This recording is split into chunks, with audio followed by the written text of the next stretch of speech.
Xalq so'zi gazetasining 2026-yil 7-avgust kungi 160-soni lotin yozuviga asoslangan o'zbek alifbosida mutolaa uchun havola qilinadi.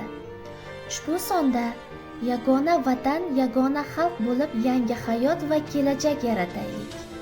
Istiqlol inom etgan imkoniyat, maqsad barqaror rivojlanish yo'lidagi sayf harakatlarini birlashtirish, o'z vaqtida tashlangan tarixiy qadam, manzilli dasturlar, devorlari dars ketayotgan inshootlar, ijtimoiy-siyosiy taraqqiyotning mustahkam huquqiy poydevori, agror soha ravnaqiga qaratilgan tizimli islohotlar, farovonlik kafolatiga aylangan o'zgarishlar, istiqlol inom etgan imkoniyat kabi maqolalarni topishingiz mumkin.